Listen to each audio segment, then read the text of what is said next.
Salut à tous, bienvenue dans ce nouvel épisode du podcast. Aujourd'hui, on va parler d'un truc que tous les apprenants vivent. Tôt ou tard, vous répondez en français, mais on sent tout de suite que vous êtes en mode livre de grammaire.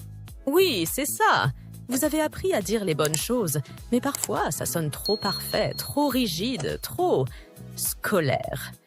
Et du coup, ça casse un peu la fluidité de la conversation.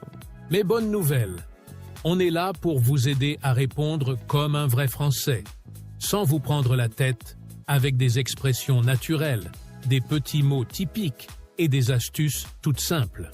Et même si vous êtes encore au niveau B1 ou B2, vous pouvez les utiliser tout de suite. À la fin de cet épisode, vous saurez exactement comment répondre plus vite, plus cool et plus français. Allez, c'est parti! On commence avec une des habitudes les plus visibles chez un apprenant. Les réponses trop neutres, trop académiques. Tu poses une question et tu entends « oui »,« non » ou « je ne sais pas ». Alors oui, c'est correct. Mais c'est froid, c'est plat, ça manque de vie.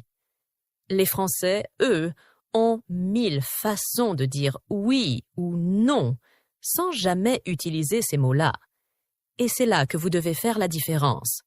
Enrichir votre façon de répondre pour que ça sonne naturel, vivant et surtout français. Exactement. Et ce qui est drôle, c'est que ces réponses naturelles sont très simples à apprendre. Pas besoin de grammaire ou de conjugaison. Juste un peu d'observation. Par exemple, au lieu de « oui », écoutez bien ce que disent les Français au quotidien. Carrément, ultra affirmatif, presque enthousiaste. Grave, ça veut dire totalement, mais c'est tellement courant, mais tellement. C'est un oui avec émotion, avec accord fort. Ça marche. Utilisé pour dire OK, d'accord. Très pratique dans une discussion. Ouais, de ouf. Plus familier. Mais si vous voulez sonner comme un Parisien, c'est parfait. Et pour « je ne sais pas », c'est pareil. Le « je ne sais pas » tout bien prononcé. Personne ne le dit comme ça à l'oral. Ce qu'on entend, c'est « je sais pas », contraction naturelle, directe. Aucune idée. Simple mais efficace. Franchement, j'en sais rien. Là, on a la version expressive, celle qu'on utilise quand on veut montrer qu'on est un peu perdu, un peu blasé. Et ce n'est pas une question de faire cool, hein? C'est vraiment une question de rythme et d'authenticité. Parce que quand vous utilisez ce genre de phrase, votre réponse s'intègre dans le flux de la conversation. Et vous n'avez plus ce petit décalage qu'on ressent parfois quand quelqu'un parle trop scolaire. Tu sais ce que ça change aussi? L'attitude de la personne en face de vous. Quand on entend un apprenant dire « grave » ou « ça marche », on ne se dit pas « ah, il a appris ça dans un cours ». On se dit « ah, cette personne est à l'aise, elle a capté les codes ». Et ça met tout de suite une ambiance plus détendue, plus fluide. Donc, conseil simple pour aujourd'hui. Choisissez 2 réponses naturelles que vous aimez bien et utilisez-les dès que possible dans vos conversations. Pas besoin de tout changer d'un coup. Juste un petit mot, une petite phrase, et déjà, vous allez sonner différemment.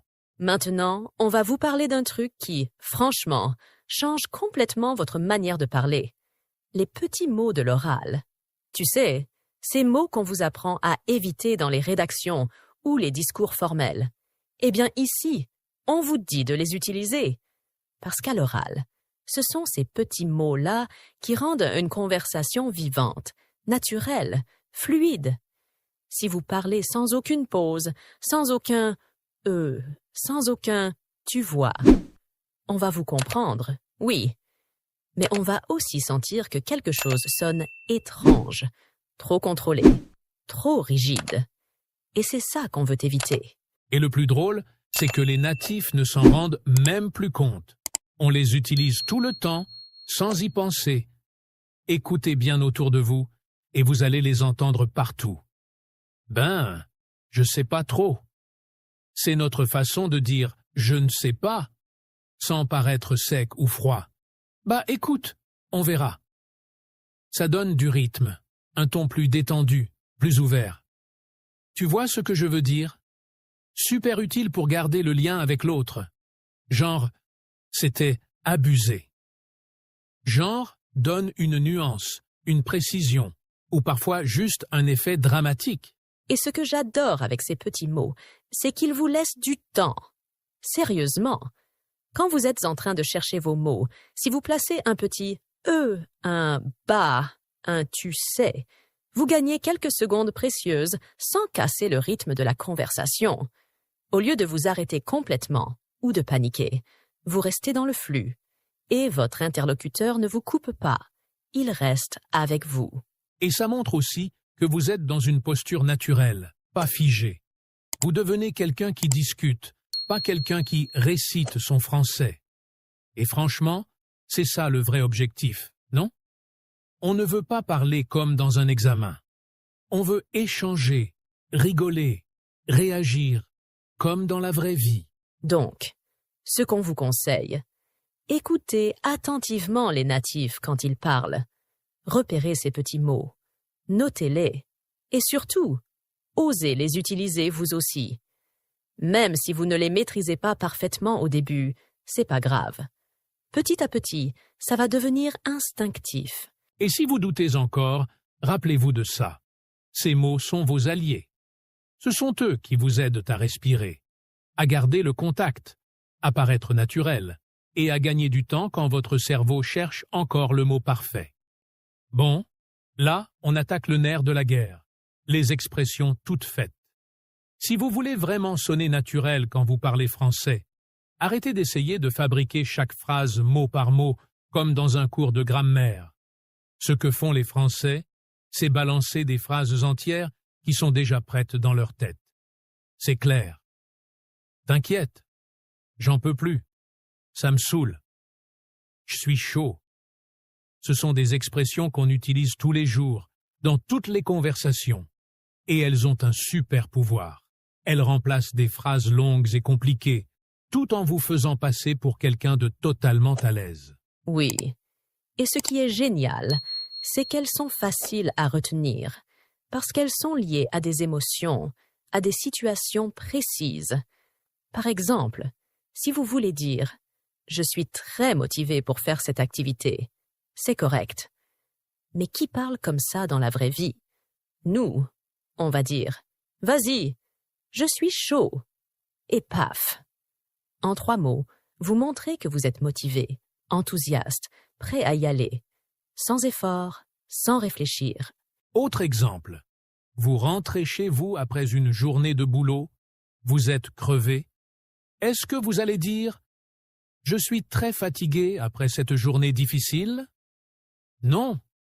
Ce que vous direz, c'est simplement « Pff, j'en peux plus ».